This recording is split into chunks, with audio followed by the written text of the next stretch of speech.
Hello, what's up? Kamusta kayong lahat?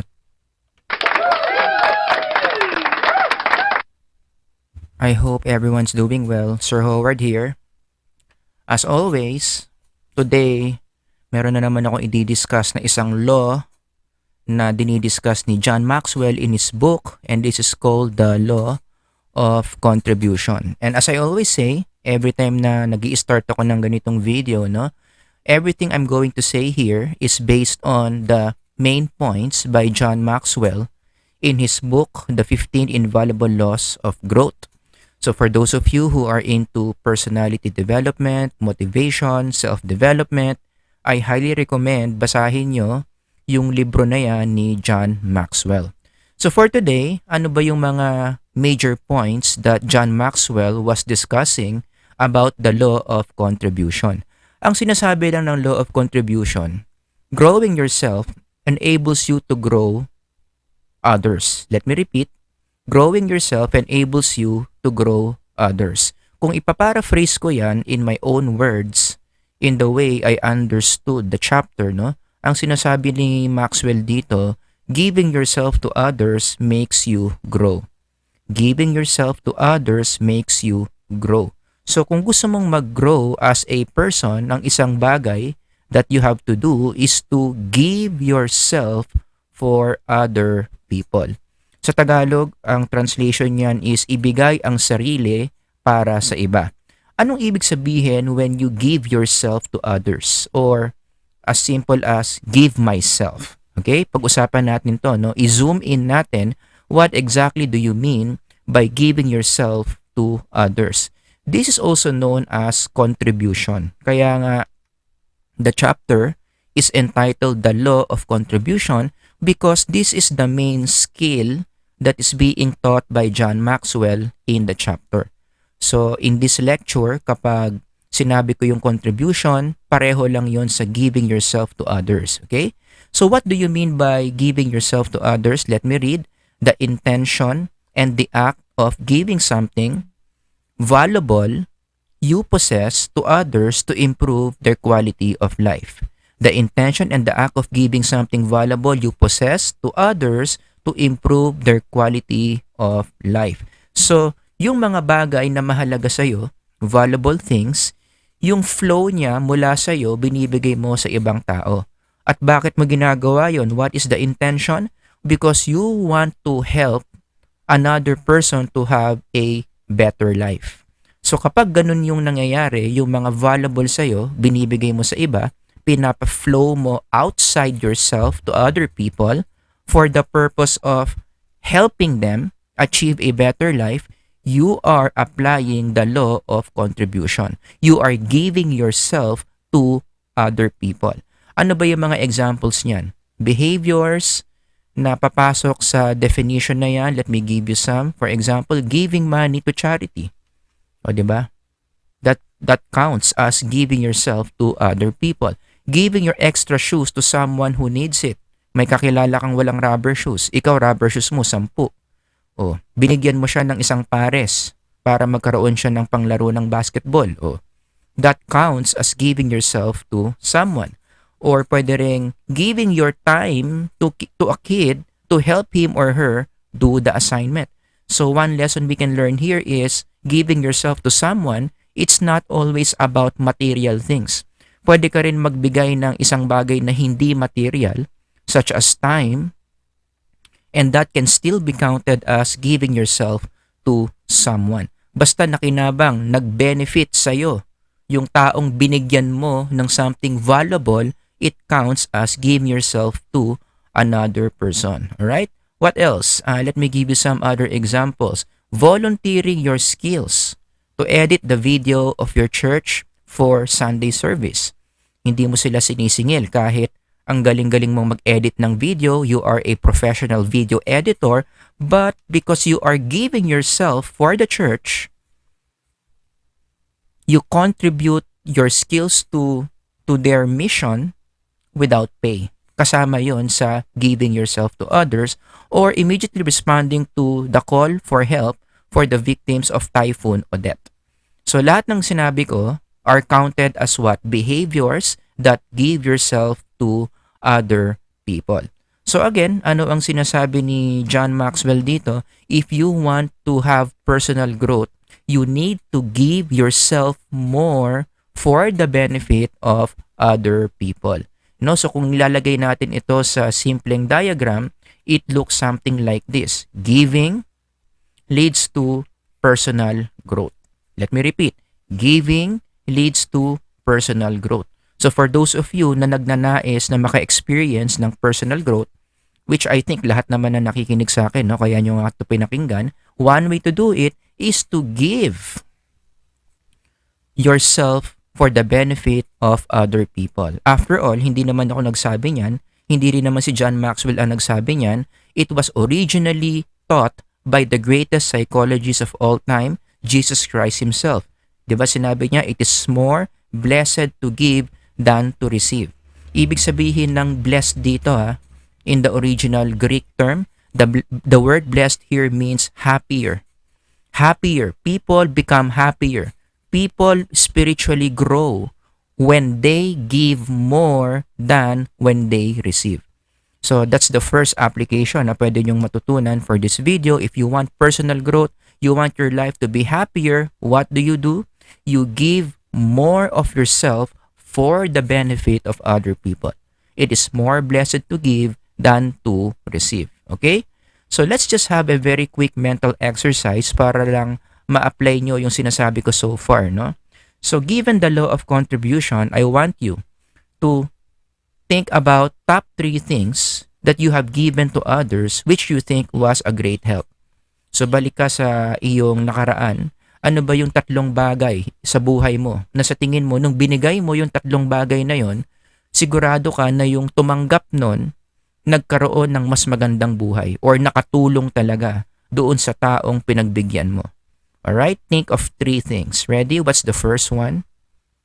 How about the second one? Isipin mo paano gumanda yung buhay ng taong tumanggap nun. How about the third one? Okay? So, ilagay nyo rin sa comment section, no, kung gusto nyo. Gusto ko rin malaman kung ano ba yung mga bagay na yan na binigay nyo sa iba at nakatulong ng malaki sa ibang tao. Another mental exercise, please do this. Ayan. The moment in your life where you volunteered yourself to help others in need. So the keyword here is volunteer. Gumawa ka ng isang bagay na walang bayad para sa ikabubuti ng ibang tao. When was the last time you did that? Okay, recall that right now. Or for those of you who want to participate, ilagay nyo sa comment section. Gusto ko rin mabasa kung kailan ba yung huling beses na kayo ay nag-volunteer. But what is the point of this exercise? The point of this exercise is whether you have done this one or you have done the second one. Ang point dito, if you have done these things, nagbigay ka ng mga bagay na nakatulong sa iba or nag-volunteer ka ng sarili mo for other people, those were the times that you were able to apply the law of contribution. Yes. So, kapag may naalala kang kahit isa lang from either this or both, may naalala ka, na-apply mo na sa buhay mo yung tinatawag nating law of contribution. Okay? So, we will have a short break. Inom lang ako ng tubig, mabilis lang. And when we return, we are going to continue discussing this by sharing with you ano ba yung mga basic principles that we have to remember when it comes to giving ourselves for other people. Bago mo ibigay yung sarili mo for the benefit of other people, ano ba yung mga basic principles na dapat mong matandaan? I will discuss that when we come back. Alright? Stay right there.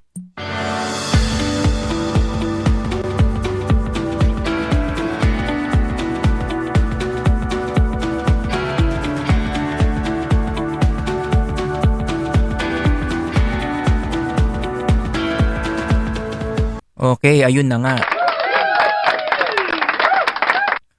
Before you give yourself to other people, ano ba yung mga bagay na dapat nyong maintindihan about the action of giving? Okay, para mas maging malalim yung kaalaman natin about the action of giving ourselves to other people. Number 1, alam nyo ba, giving is a divine activity. I want to emphasize those words in red, divine activity.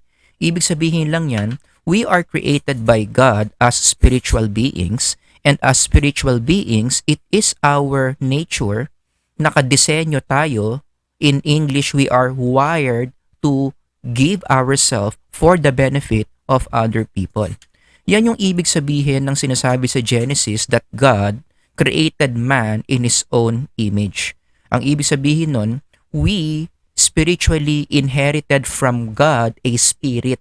At yung spirit na yon, which is us, we are not our bodies, we are a spirit in nature. Bilang mga spiritual beings, nakadesenyo tayo para ialay ang mga sarili natin for the benefit of other people. Yun yung ibig sabihin ng divine activity. Talagang nature natin as spiritual beings to give ourselves for the benefit of other people. In fact, yung idea na yan, it is supported many times in the different pages of the Bible. Paulit-ulit, pinapaalalahanan tayo ng Bible that it is really blessed to give. It is in our nature to give. Therefore, we really need to give. Huwag nating pigilan yung nature natin na nag-give tayo sa ibang tao. One example in the Bible that really motivates us to give is the parable on Matthew 25:31 to 46. No, sorry, hindi pala to parable, no? Pero yung tinuturo na Jesus about the last days. 'Di ba? If you want to read this, basahin niyo lang in your own time. Matthew 25:31 to 46, no? In this part of the Bible, Jesus was telling his disciples what will happen during the last days. Ihihiwalay daw ni Jesus ang mga sheep from the goats. Anong pinagkaiba ng sheep at ng goat? Siyempre, gusto natin tayo yung sheep, no? O ito yung mga totoong Kristiyano, while the goats, sila naman yung mga nagpapanggap lang na Kristiyano. So what is the difference between Christians and the non-Christians in this context? Ang sagot, according to the pages of the Bible, yung pag-share sa ibang tao. Christians are more likely to be more willing to share themselves for other people compared to the goats. Like for example, sinabi dito sa verse 34 and so on, no? Then the king will say to those on his right, sila yung mga sheep. 'Di ba? Anong sinabi? Blessed sila. Come you who are blessed by my Father. So yung mga sheep, they are blessed. Tanong, bakit sila blessed? Kasi look at those words in red here sa mga sumusunod. Bakit sila naging blessed? Palakihin natin. Because of something that they did. And what is that something that they did? They shared themselves for the benefit of other people. But for I was hungry and you gave me something to eat. I was thirsty and you gave me something to drink. I was a stranger and you invited me in. I needed clothes and you clothed me. I was sick and you looked after me. I was in prison and you came to visit me. Again, those words in red, what do they have in common? These are all forms of giving the self to other people. Kaya sila nag-grow dito . Kaya, 'di ba, may blessing yung mga taong nagbibigay. Merong spiritual growth. They are invited to be with the Father. So given this passage in the Bible, meron tayong pwedeng mabuong framework dito. You know, that when you give in this life, you will be spiritually blessed, and that blessing leads to a spiritual growth. Alright, so that's what you have to understand, no? That we are designed by God. We are expected by God to give ourselves for the benefit of other people. Number 2, second truth about giving, you have to understand that giving has psychological benefits. In fact, this is connected to point number 1. If we are designed to give and we follow our design, sa Tagalog, ginagawa natin yung bagay na talagang nakaakma na dapat nating gawin, we can expect psychological benefits. If we are behaving according to our design, which is to give, meron tayo mga benefits na pwedeng asahan, and those benefits contribute to our personal growth. Okay, so to emphasize this point, alam nyo, kung gusto nyong malaman kung ano ba yung mga benefits that we experience when we give ourselves for the benefit of other people, magbasa kayo ng researches on volunteerism. This is a very well-researched area in the field of psychology. Marami ng mga research projects, mga research papers ang na-publish that talks about how volunteerism, yung pag-alay ng sarili para sa iba ng walang bayad, affect us psychologically. And you can quote me on this. Karamihan ng mga studies in volunteerism, ang epekto talaga niyan sa ating pag-iisip, very positive.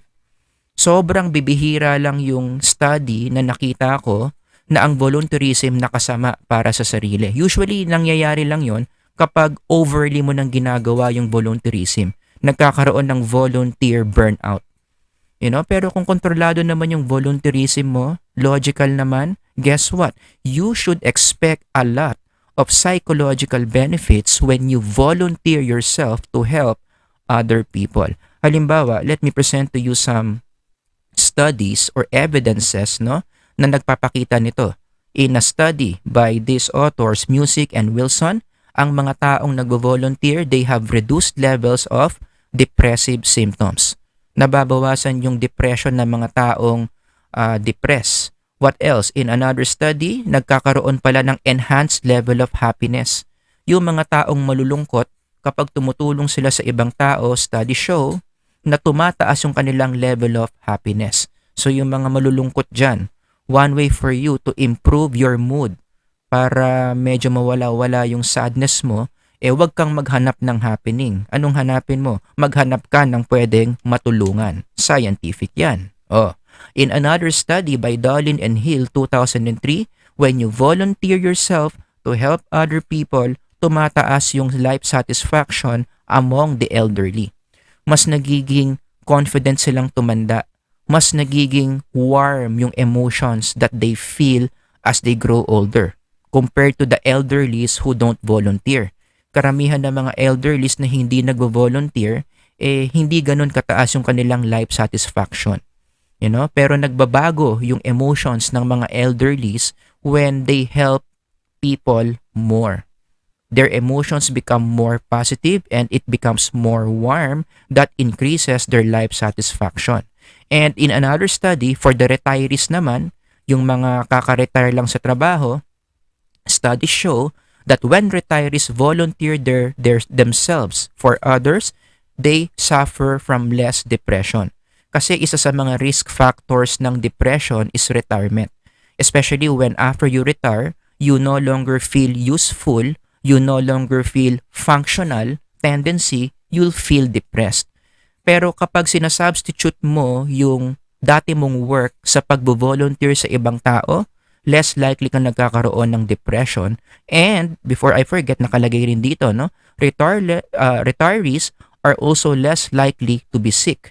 In other words, yung pag-volunteer sa ibang tao, meron ding epektong maganda sa kanilang immune system.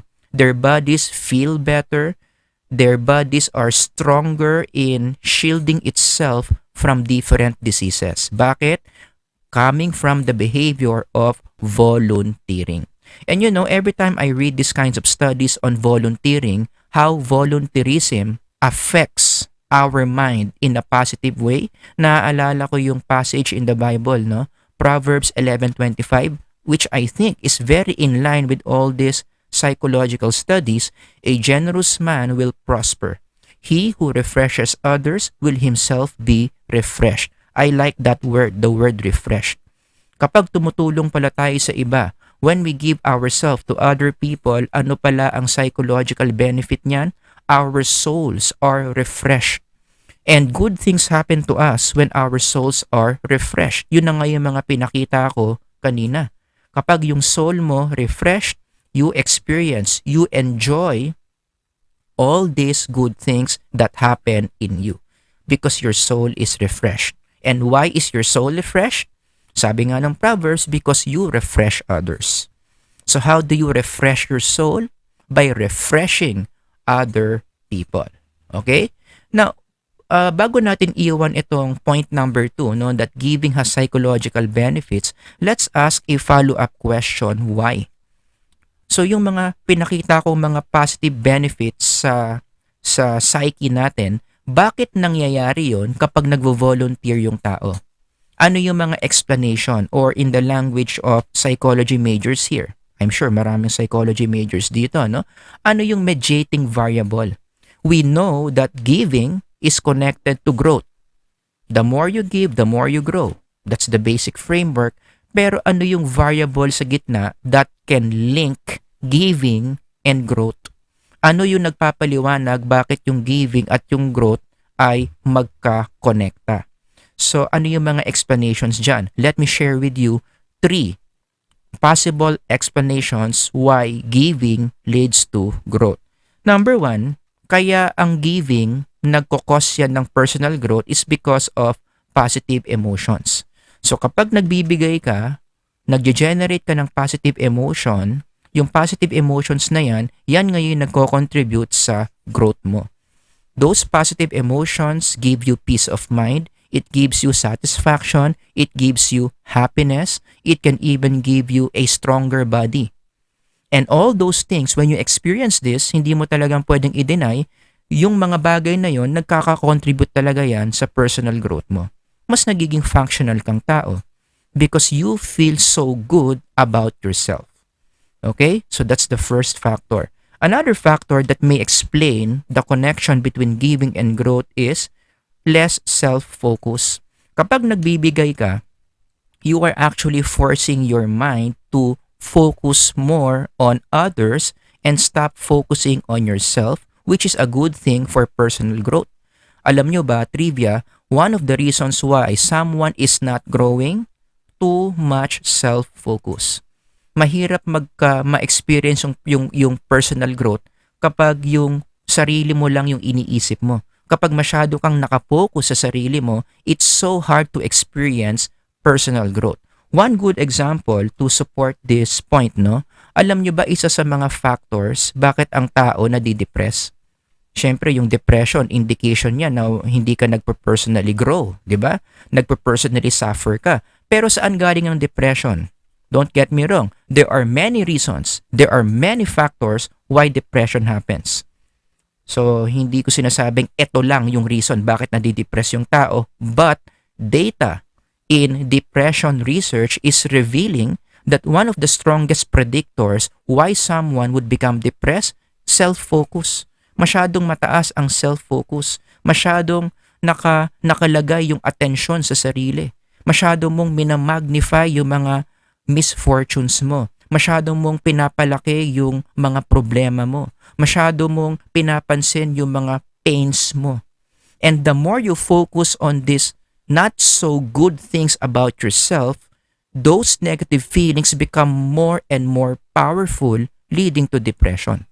So lumalaki yung kalungkutan mo, lumalaki yung galit mo, lumalaki yung awa mo sa sarili mo because lagi mong pinapansin.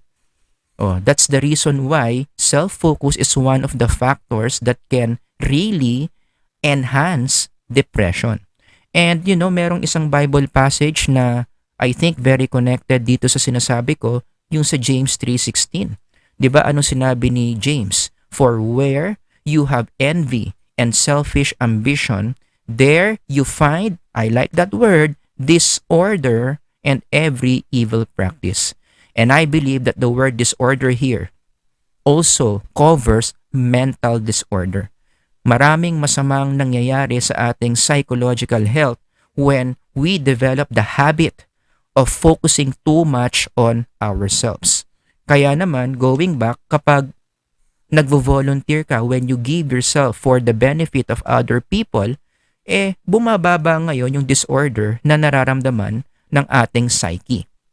And true enough, no? True enough, when you read different treatments on depression, according to the literature, one of the most powerful treatment para magamot ang depression is you teach the depressed person to serve other people. So isa sa mga treatments na ginagawa is volunteerism. Yung taong depressed, tuturuan mo ngayon siya na mag-serve sa ibang tao. Kasi pag nagsuserve siya sa ibang tao, nawawala yung focus niya sa sarili niya. Nawawala yung focus niya sa mga problema niya kasi nakikita niya yung needs. Ang nakikita niya yung problema ng ibang tao. Kaya nag-i-improve, no? Mas nalilesen yung symptoms nung kanyang depression. Kaya nga, let me repeat what I have told you a while ago, pag malungkot ka, hanap ka ng tutulungan. That's one of the first responses that you need to do when you feel sad. Huwag kang maghanap ng happening, huwag kang maghanap ng party, huwag kang maghanap ng drugs. Ang una mong hanapin, tao sa paligid mo na pwede mong matulungan para matanggal mo yung focus mo sa problema mo and you transfer that focus to other people. Pag nangyari yun, mas malilesen yung intensity ng lungkot na nararamdaman mo. Alright? And the last factor that can explain the connection between giving and growth, because other people give back to you. Ito nakaka-make sense din to eh. Dahil bigay ka ng bigay ng mga magagandang bagay sa ibang tao along the way, those people who receive blessings from you, they feel good about you. In the future, binabalik din nila yung mga binigay mo sa kanila. They remember how good you treated them.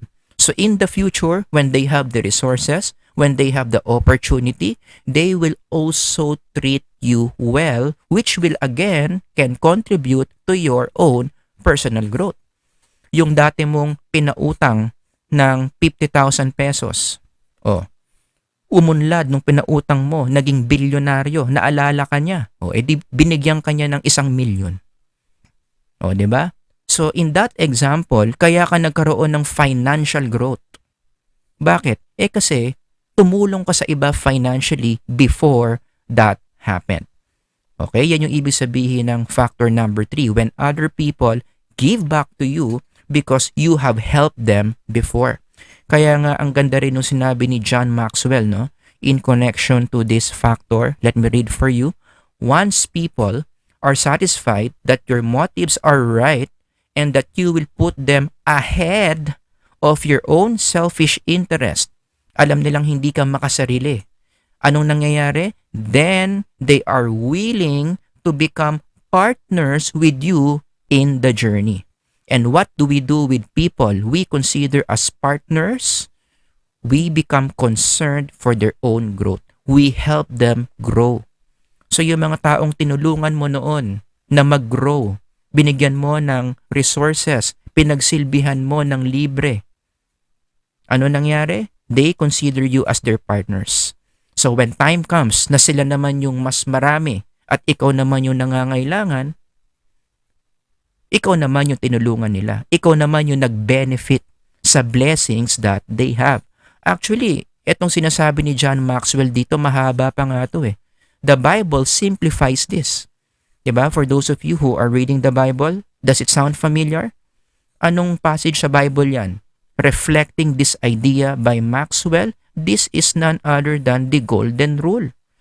Do unto others as you would have them do unto you. Right? Palitan mo lang yung do unto others, no? It includes serve others. Offer yourself to others. Share your blessings with others, and in the future, those people will also share their blessings for you. That is a very important spiritual truth. Kaya nga tinawag na golden rule yan eh. Because it's so true spiritually that when you bless other people, darating ang panahon, those people, or maybe not those people, no? Pwede rin namang not those people, but some other people or God Himself will bless you because you have blessed others first. Alright? So, yun yung mga different reasons that may explain why giving yourself to others leads to personal growth. Alright? So, break lang ulit muna tayo ng mabilis. And then when we return, excited ako sa part na to, no? After everything you have heard, okay, maganda pala yung nag-o-offer ako ng sarili ko sa ibang tao. Maganda pala nagko-contribute tayo sa ibang tao, no? How do I motivate myself to give to other people? Pag-uusapan natin yan when I return. Alright? Stay tuned.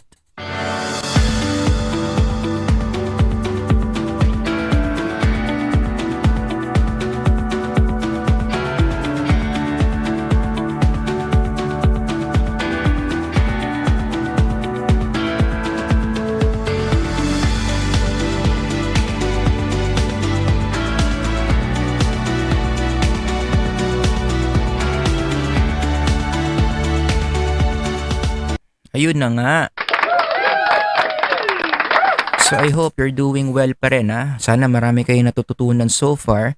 Now let's talk about this question tulad ng sinabi ko kanina. How do you create motivation to give to others? Now that you have seen the benefit and the need for us to share ourselves to other people, paano ko mamamotivate ang sarili ko to be more of a giver? Okay, let me start with this. Alam nyo, lahat naman tayo, meron tayong capability to give ourselves to other people. Again, we are designed to. Hindi mahirap para sa atin yan. Nature natin yan. Ang problema, konti lang yung tao ang nagbibigay. Bakit? Okay? Kasi mababa yung motivation nila. Many have the capability, kayang-kaya natin magbigay sa ibang tao. Ba't konti lang hindi nagbibigay? Kasi nga, few are motivated to give. So that's the main question I want to answer in this part of this video. Paano natin patataasin yung motivation natin? Paano natin makukumbinsi yung sarili natin na mas magbigay kaysa tumanggap? Okay? Let me share with you 3 techniques. Number 1, one way to motivate yourself to be more of a giver is to change your worldly framework. Palitan mo yung maling framework na naka-install sa utak mo. That's one of the reasons why people are less likely to give because this world has brainwashed us to believe that to get more is the point of life. 'Di ba? Yan yung katuruan sa Yan yung katuruan sa mundo natin ngayon. We equate getting more, having more with success and greatness. Tanungin mo sa mundo natin, sino ang big time? Sino ang mga successful? What picture comes into your mind? Those people with lots of stuff. Successful ka kapag marami kang sports car. Successful ka kapag marami kang properties. Successful ka kapag meron kang 10 million pesos sa savings mo. That's our usual picture of success. The more you get, the more you have, the more successful you are. Ang tawag ko dyan is the greed framework. Greed. Yan yung tinuturo ng ating mundo ngayon. How to be greedy. And when you have that kind of framework, if greed is one of your values, yan yung pumipigil sa motivation mo to give. Kasi mas motivated ka na to get. Diba? So to simplify that and put it in a framework, it looks something like this. Yan, no? If you have that greed framework, that explains why you give less. Diba? Kasi yun yung framework mo to get and get and get, to multiply what you have. Di ayaw mo ngayon magbigay, ayaw mo may lumalabas sa'yo, gusto mo lahat papasok sa'yo. And this is bad. Bakit? Kasi nga ituloy natin yung storya ng framework. Greedy framework leads to less giving leads to less growth. Kaya kahit ang dami-dami mong pera, ang dami-dami mong sports car, ang dami-dami mong properties, there are people who are not contented, who are not happy. Parang walang growth. Meron naman akong sports car, pero bakit parang wala akong growth?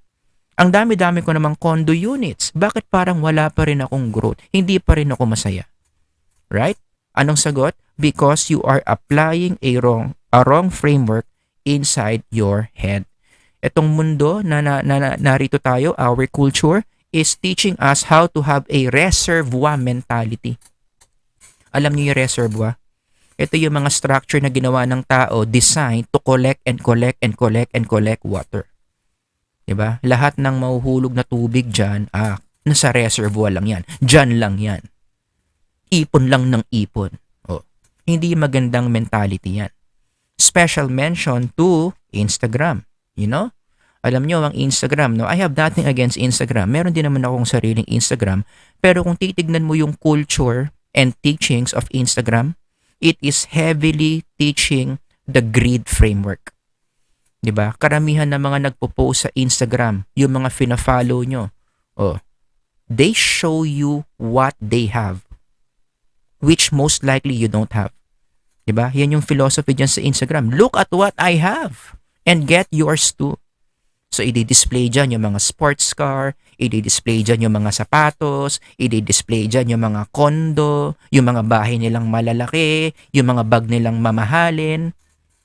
Right? And so when people see these things, nagigising yung kanilang greed.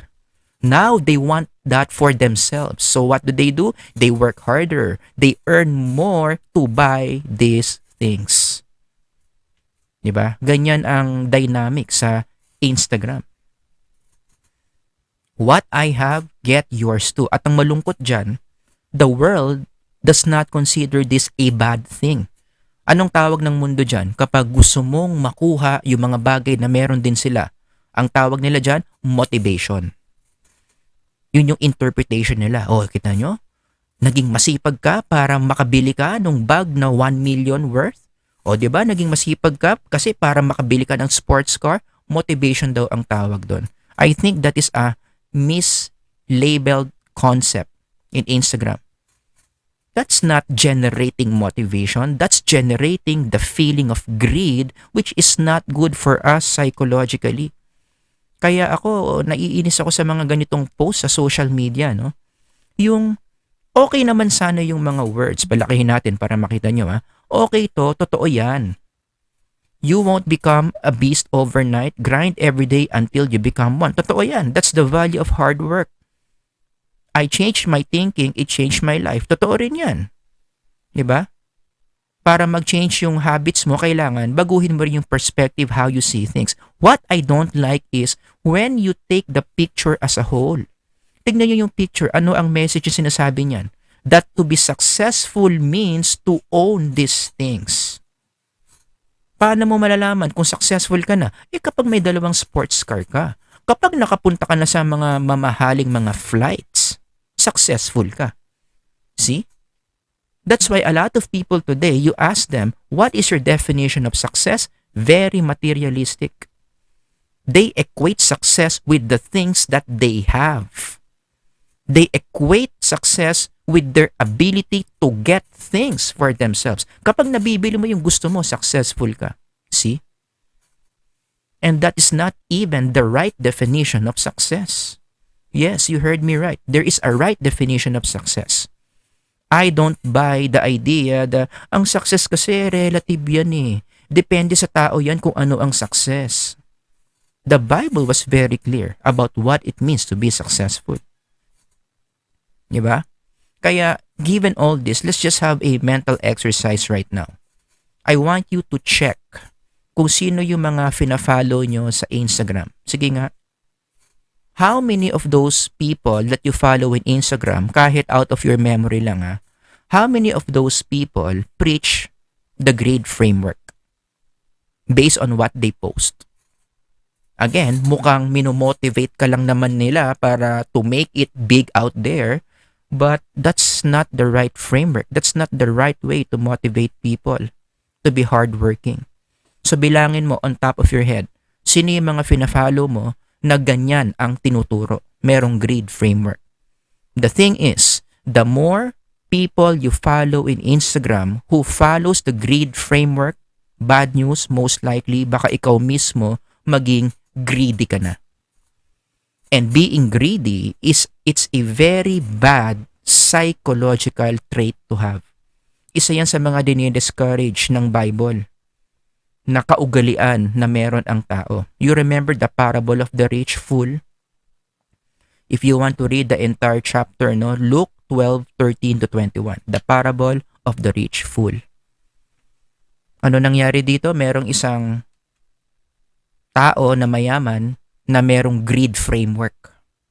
One day, anong na-realize niya? Ang dami-dami na pala niyang mga kinita, ang dami-dami na niyang mga profits, to the point na hindi na niya malaman kung saan niya ilalagay yung mga ekstrang nakukuha niya. Ano nangyari? Nag-isip-isip siya, ano kaya ang gagawin ko dito sa mga ekstrang nakukuha ko? Anong ginawa niya? In-apply niya yung greed framework niya.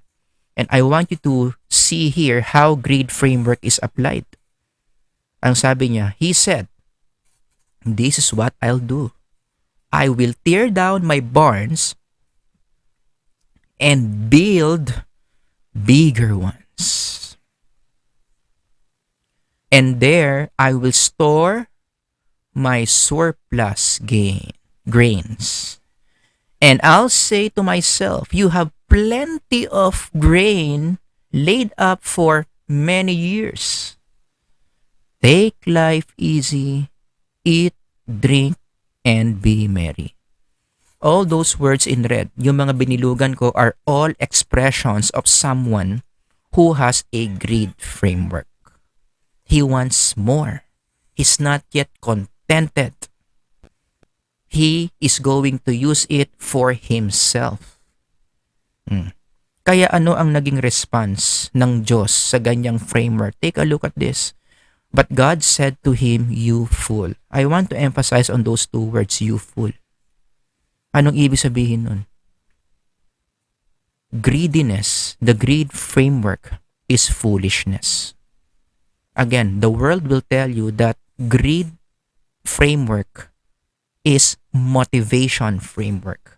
It's the success framework. But in the eyes of the Bible, it's foolishness. To be greedy is foolishness because spiritual beings like us, we are not supposed to be greedy. And so what does God say? This very night your life will be demanded from you. Then who will get what you have prepared for yourself?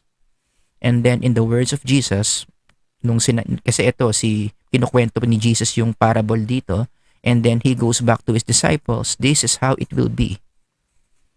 With whoever stores up things for themselves but is not rich toward God.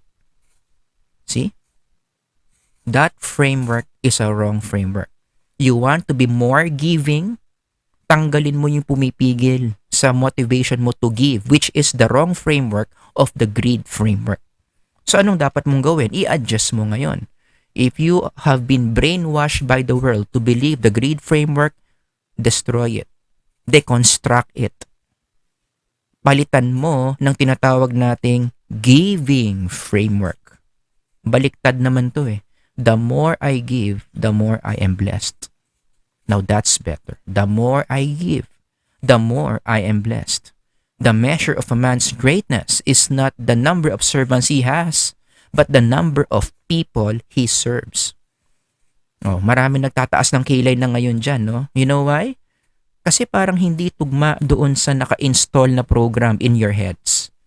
The greed framework. Right? Ibang-iba yung giving framework. Baliktad.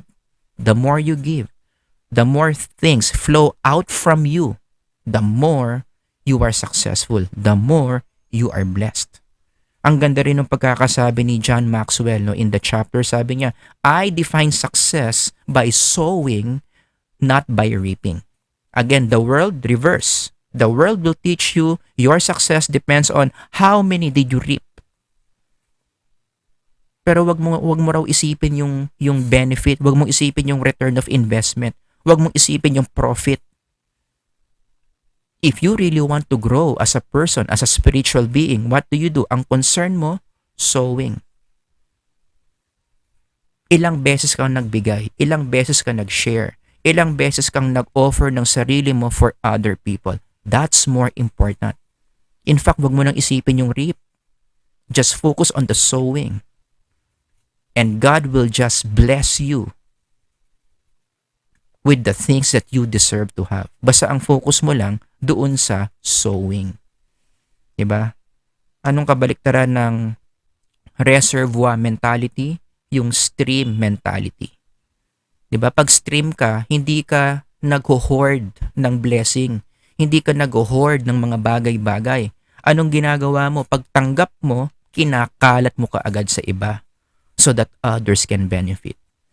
Diba? Yung mga animals can drink from the stream. Yung mga halaman sa gilid nabubuhay dahil sa pinapa-flow mo yung mga blessings na natatanggap mo. That is the way to spiritual growth. So to put that in a diagram, para hindi kayo malito, ito yung sinasabi natin, when you apply the giving framework, you increase your motivation to give more. Right? And the more you give, the more personal growth you will experience. Okay? So palitan nyo na yung framework na yan. But before we leave point number 1, eto magandang tanong din to, how do you know if I have a greed framework. Kasi baka naman giving framework na talaga yung ina-apply mo, pero i-check lang natin. Paano ko malalaman na yung framework na naka-install in my mind is the greed framework? We can answer that question from the rich young ruler written in Mark chapter 10 verses 17 to 27. Ang ganda nung sinabi dito eh. What can we learn from this? Again, wala na tayong enough time to read the entire passage, no? Kayo na lang bahala magbasa in your own time. Pero this is the story or the parable of the rich young ruler. There was a rich guy, approached Jesus, nagtanong siya, Lord, anong pwede kong gawin para magkaroon ako ng spiritual growth, para makapasok ako sa kingdom of God? And Jesus responded, di gawin mo yung mga iniuutos in the scripture. Love God with all your heart, do this and do that. Sabi nung rich young ruler, pero Lord, ginagawa ko naman lahat yan, pero parang feeling ko may kulang pa rin. Feeling ko hindi pa rin ako qualified. Bakit ganun? Meron siyang longingness, meron siyang hindi ginagawa. And Jesus knew this. Alam na ni Jesus kung ano yung hindi niya ginagawa. So He reveals it to him. Ano pala yung hindi niya ginagawa? Ano sabi niya dun sa rich young ruler? Get all your possessions and give it to the poor and come and follow me. Offer mo yung mga meron ka, ibigay mo sa mga wala. And then you follow me. Anong naging reaction ng rich young ruler when he heard that? In verse 22, but he was deeply dismayed by these words, and he went away grieving. Let me encircle those words, dismayed, grieving. Paano mo malalaman kung greed framework yung nasa utak mo? Answer, you feel bad when you think of giving something away. Naranasan niyo na ba yun? Umamin kayo dyan. Yung pag iniisip mong magbibigay ka, pag iniisip mong maglalabas ka ng pera for someone, mabigat sa loob mo. Or ayaw mong gawin. Or naiinis ka. Or nakaka-experience ka ng mga negative emotions. When you're like that, giving or the idea of giving makes you sick, makes you feel bad. Why? What's installed in your head is a greed framework. Kaya nga gusto ko rin yung sinabi ni Richard Foster, no, in connection to this. Just the very act of letting go of money or some other treasure does something within us. What's that? It destroys the demon greed. Application yan. 'Di ba? So kung ang sagot mo dito ay yes, you feel bad about the idea of giving something away, anong sabi ni Foster? How do you overcome that? Let go. Huwag mong pansinin yung negative emotion mo. Let go. Let go of the things you don't need and give it to someone who does need it. Kahit na mabigat sa loob mo, huwag mong pansinin. Let go. Because as you do that, as you let go of the things, as you share, as you force yourself to share things to other people, unti-unti namamatay yung demonyo sa loob mo, the demon of greed. It takes time, I know. Kasi nga, yun yung naka-install na eh. Naging habit mo na talaga yung get more than give more. It takes time before you can unlearn any habits.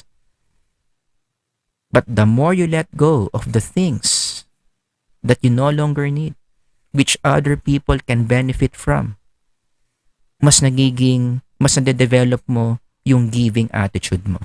Alright? So that's number 1. Palitan mo yung iyong greed framework ng giving framework. Point number 2, how do you motivate yourself to give more? You need to practice gratitude. Anong ibig sabihin ng gratitude? These are actions na ginagawa mo na ang intention mo is to give back or to share to other people. Lahat ng ginagawa mo na binibigyan mo yung ibang tao ng mga bagay na meron ka because you want to share these things. Anong tawag doon? Gratitude. And what's the key to gratitude? Paano ka magkakaroon ng motivation to share more of what you have? The key here is you are overflowing. Actually, connected yan dalawang yan, no? This bullet point and this bullet point. Because you feel that you are overflowing, nare-realize mo na ang dami-dami mo na palang bagay sa buhay mo. Nagkakaroon ka ngayon ng gana na magbigay sa iba. Now, when that happens, when you begin to give things to other people, out of this feeling of overflowing, yan yung ibig sabihin ng gratitude. Nagigets nyo? So to put that in a diagram para hindi kayo malito, this is what you mean by gratitude. Meron kang ginagawa dito. You're giving. You're sharing. Why? Because of the realization that you have so much to give. I have so much to give that I can't contain it anymore. I have to give it away. Yan. Kaya ito talaga yung dapat nyong ma-achieve Ito. You have to realize how much you have. The more you realize how blessed you are, the higher your motivation to give. Diba?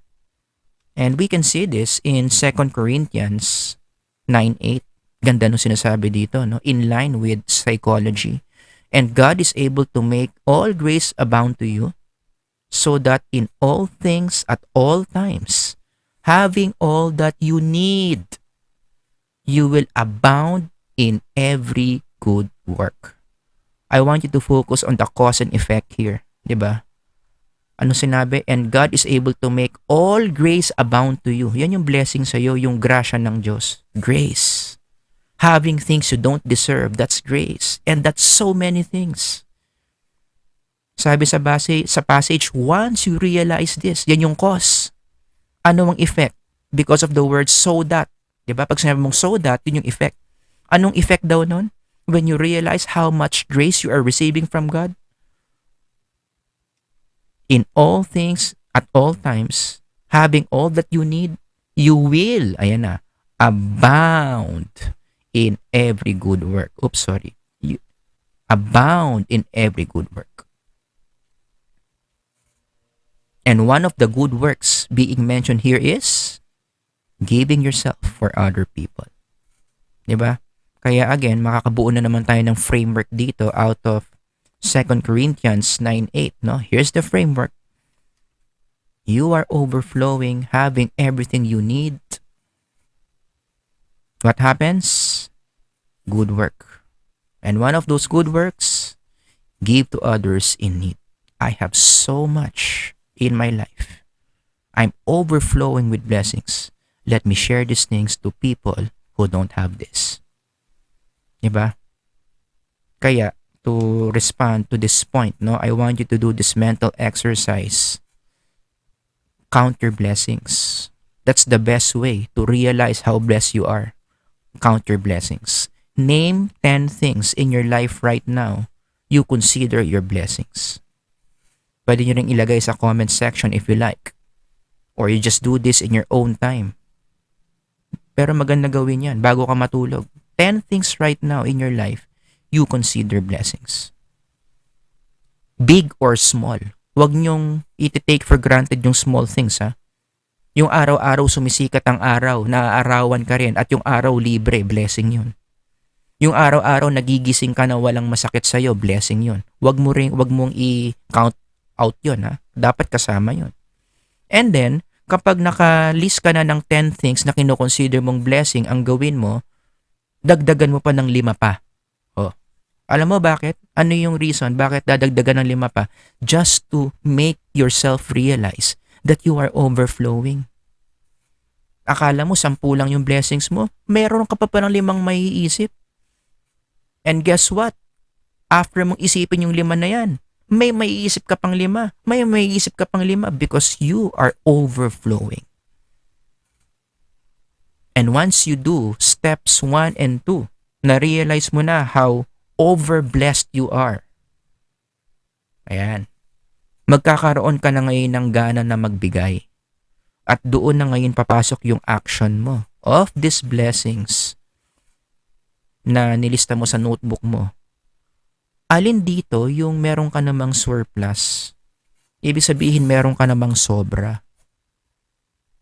Meron kang extra blank, whatever that is, na nandoon sa blessings na kinount mo. Baka naman pwedeng maghanap ka ng tao na wala nung blessing na yan at pwede mong ibigay sa kanya. Alright? So do this mental exercise in your own time, okay? And last one, number 3, another way to motivate yourself to give more is to remember, I like that word, remember that someone also gave you something. That's one of the most powerful techniques, mental techniques, to motivate yourself to give more. Ma-realize mo na once upon a time, may nagbigay din sa'yo.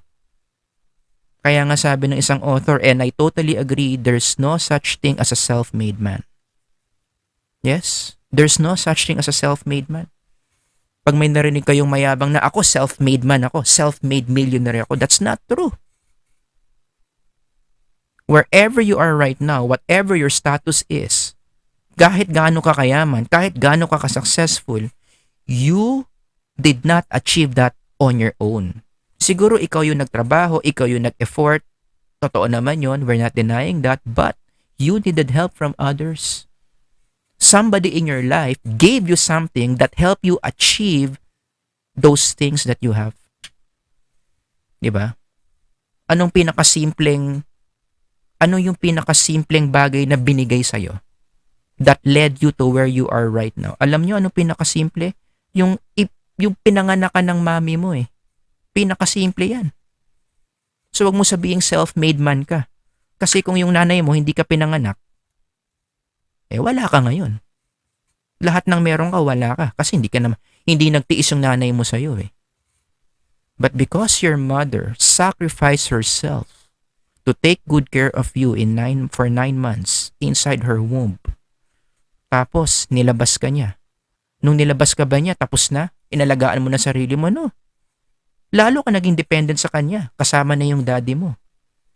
Kasama na yung lolo mo, yung lola mo, yung mga friends mo, yung mga teachers mo. All of those people gave you something. They gave you care, comfort, education. They gave you food. So who are you to say that you are a self-made man? See? Wherever you are, whatever your achievement is right now, bakit ka meron yan? Somebody gave you something that enabled you to achieve those things. At yan yung susi para ma-motivate mo yung sarili mo na magbigay. Diba? Sino ba ako para hindi magbigay? Yung ibang tao nga, binigyan ako. Right? You see the connection? So, in a diagram, may nagbigay sa akin makes you motivated na gusto kong magbigay. In English, parang gusto kong Englishin to kasi bacon ng ulam ko kanina. Remembering what you receive makes you want to give. Let me repeat. Remembering what you receive makes you want to give. Gets nyo?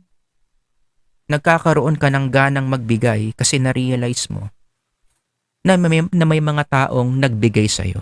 Diba? Sino ba ako para hindi magbigay? Ako nga mismo binigyan. Kaya ako naging successful. I hope I'm making sense, right? Now, in connection to this is how the Bible teaches us how to forgive. Alam niyo ba isa sa mga bagay na ang hirap-hirap ibigay? Kasi ang topic naman natin ngayon, pagbibigay, no? One of the top things, it's so hard to give, yung magpatawad or to forgive. Agree ba kayo dyan? Mag-comment kayo dyan sa baba kung agree kayo. Hirap ibigay niyan, di ba? Somebody offended you, somebody hurt you in the past.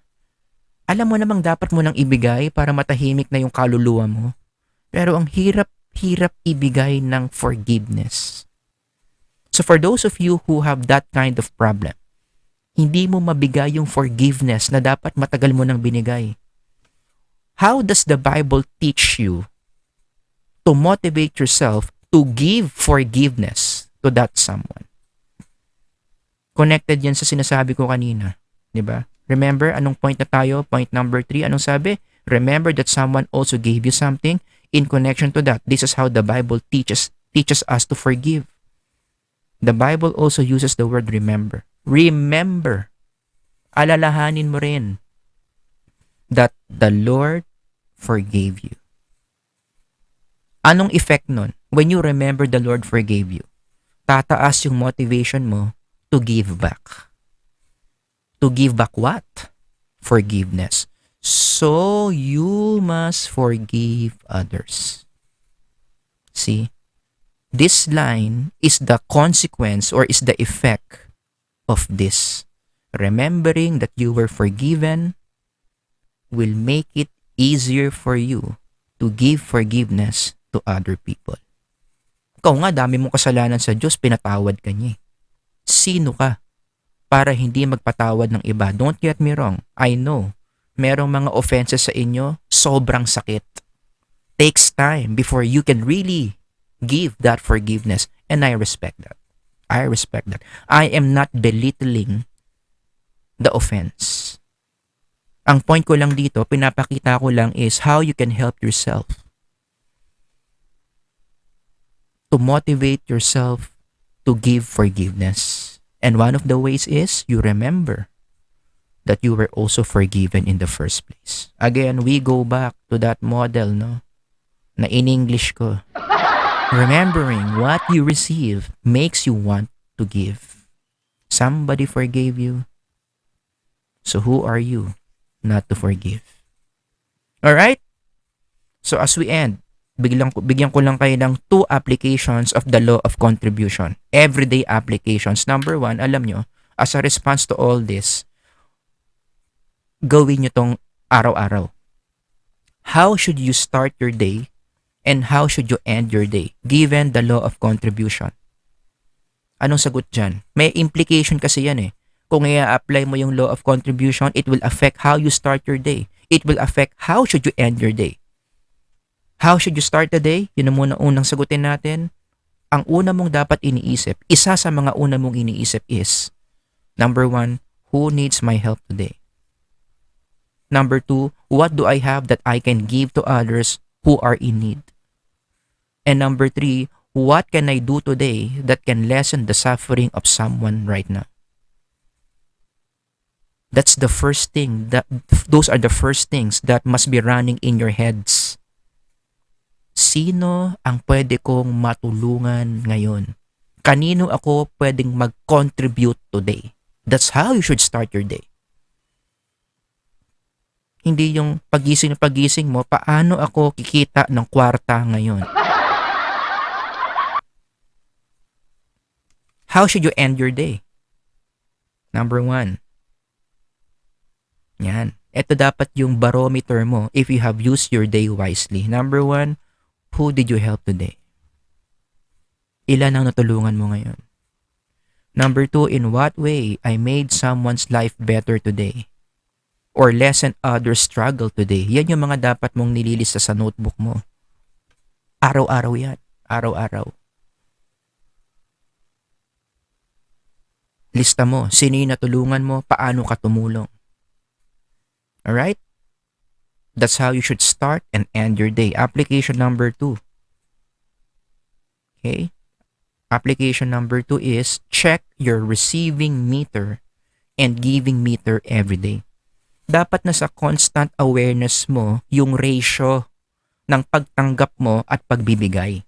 Kumbaga sa loob ng iyong mind, meron kang 2 metro na binabantayan. Yung receiving meter mo at saka yung giving meter. 2 yan. Lagi mong i-check yan. Every day, evaluate yourself whether you are applying the receiving framework or the giving framework. I mean, the greed framework or the giving framework. Right? Anong itsura ng isang araw na ang in-apply mo is the giving framework? Ayan. Mas marami kang binigay kaysa na tinanggap. Ano naman itsura nung araw na ikaw ay in-apply ang receiving framework, mas marami kang tinanggap kaysa binigay. So dapat, kung gusto mo ng personal growth according to John Maxwell, most of your days must be days of giving than days of receiving. Now, take note ha. Look at this. Sinabi dito less than. Greater than. Pero hindi ibig sabihin zero yan. I am not discouraging you to receive.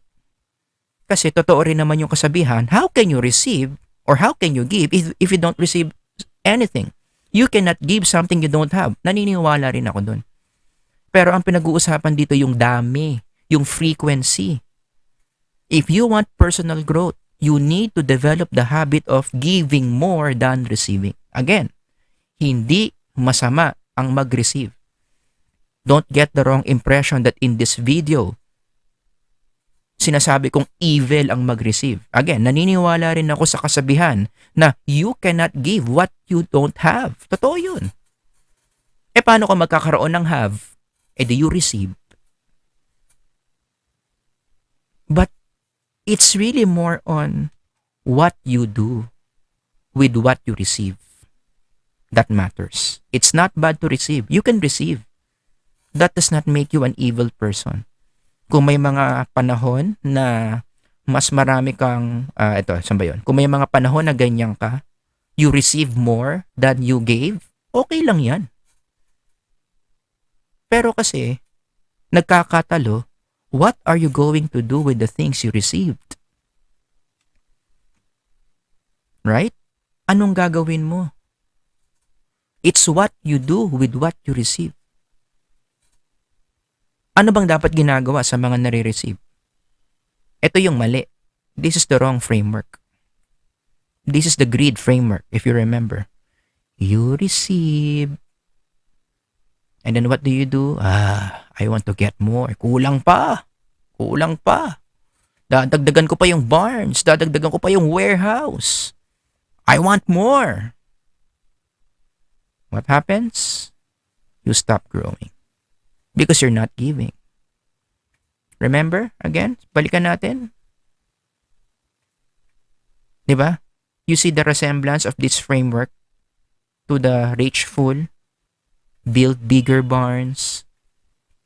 I will hoard more surplus and take life easy, drink and be merry. That's the framework. That is wrong. So what do you do with what you receive? Ano yung tama? Ito yung tama. Lagyan natin ng check kasi tama. Yan ang tama.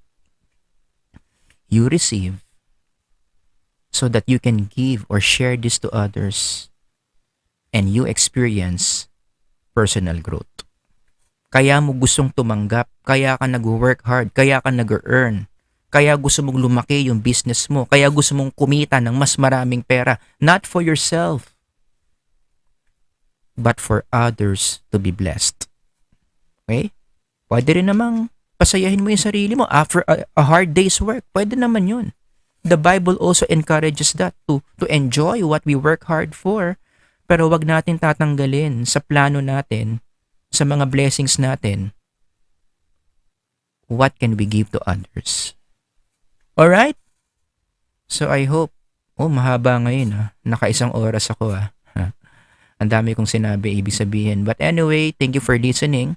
If you know anyone na kinakailangan marinig yung video na to, no? Kasi siya, madamot. I-share nyo ito sa mga madadamot. Alright? Sige, kung wala ng mga comments, mag-comment kayo. If you have any questions, something to share, you just write down your comments below. Alright? Sir Howard here. Until next time here in the 15 Invaluable Laws of Growth, I'll see you. God bless. Bye-bye.